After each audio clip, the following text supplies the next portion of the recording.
Hello, so today we'll be talking about census and delimitation. तो ये topic अभी relevant क्यों है? अभी हम देख सकते हैं कुछ सदर्न स्टेट्स के सीएम अपने लोगों से अपील कर रहे हैं कि अपनी फैमिली प्लानिंग को रीथिंक करें। बेसिकली वो कहना चाहते हैं कि अपने नंबर ऑफ बेबीज़ बढ़ाएं। तो ऐसा क्यों है, उसका बेसिकली सेंसस और डिलिमिटेशन से बहुत लेना देना है। नेक्स्ट ईयर हमारा सेंसस होने वाला है और उसी के बाद हमारा डिलिमिटेशन भी हो जाएगा। डिलिमिटेशन बेसिकली क्या होता है, आपकी बाउंड्री कॉन्स्टिट्यूएंसी की रीड्रॉ करना। मतलब कितने एरिया के लोग एक नेता को वोट करके जिताएंगे और वो एरिया पॉपुलेशन के बेसिस पे डिवाइड होता है। तो अभी जो हमारा डिलिमिटेशन हुआ है तो वो 1971 पॉपुलेशन सेंसस पे हुआ है। पर जब अब नया डिलिमिटेशन होगा वो 2025 या 2026 सेंसस के हिसाब से होगा। तो उससे पार्लियामेंट्री से बदल जाएगा, क्योंकि नॉर्थ की जो पॉपुलेशन है वो बहुत तेज़ी से बढ़ी है एज़ कम्पेयर टू साउथ। क्योंकि यहाँ नॉर्थ की टोटल फर्टिलिटी बहुत ज़्यादा थी एज़ कम्पेयर टू साउथ, क्योंकि उनकी पॉपुलेशन बढ़ी है पर इतनी ज़ोर से नहीं बढ़ी। तो सदर्न स्टेट्स को इस पर कंसर्न क्या है? अगर वापस डिलिमिटेशन होता है तो उनकी पॉपुलेशन कम होने के कारण उन्हें कॉन्स्टिट्यूएंसीज कम मिलेंगी एज़ कम्पेयर टू नॉर्थ, तो उनका पार्लियामेंट में से कम हो जाएगा। और सेकंड की फाइनेंशियल एलोकेशन भी कम हो जाएगा, क्योंकि फाइनेंशियल एलोकेशन का भी बेसिस पॉपुलेशन होता है। थर्ड एक बात और है कि उनका टोटल फर्टिलिटी रेट जब कम था तो उनकी जो एग्जिस्टिंग पॉपुलेशन है वो थोड़ी बूढ़ी हो गई है, तो उनको हेल्थ केयर और मेडिकल पे बहुत खर्चा करना पड़ रहा है। अब बात करी जाए कि हम 1971 पॉपुलेशन सेंसस से शिफ्ट क्यों करना चाहते हैं, जो हमारा नया सेंसस होगा डिलिमिटेशन के लिए।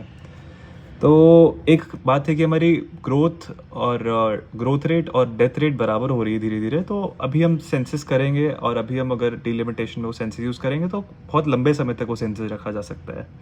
और एक 1% इज टू 1 वोट वाली वैल्यू भी डगमगाई हुई थी। इसका रीज़न है कि भाई नॉर्थ के अंदर पॉपुलेशन बहुत तेज़ी से बढ़ी, उतनी ही कॉन्स्टिट्यूएंसीज में ज़्यादा लोग वोट कर रहे हैं, तो नॉर्थ की वैल्यू वोट की कम हो गई। साउथ के अंदर उतनी कॉन्स्टिट्यूएंसीज के अंदर कम लोग वोट कर रहे हैं, तो साउथ की वोट की वैल्यू बढ़ गई। और देखा जाए ये बहुत टाइम से पेंडिंग डिसीजन था। ये 25 साल एक बार आगे कर दिया, फिर 25 साल दूसरी बार आगे कर दिया। तो अब साउथ स्टेट्स अब ये कंसर्न के लिए कर क्या सकते हैं? या तो वो अलाउ करें, इतनी फ्रेंडली एटमॉस्फेयर बना ले कि नॉर्थ इंडियन फैमिलीज आए साउथ में शिफ्ट हो जाएं, उससे उनकी पॉपुलेशन बढ़ेगी, नॉर्थ इंडियन फैमिलीज वहाँ के काम करेगी तो उनके फाइनेंसेस भी अच्छे हो जाएंगे।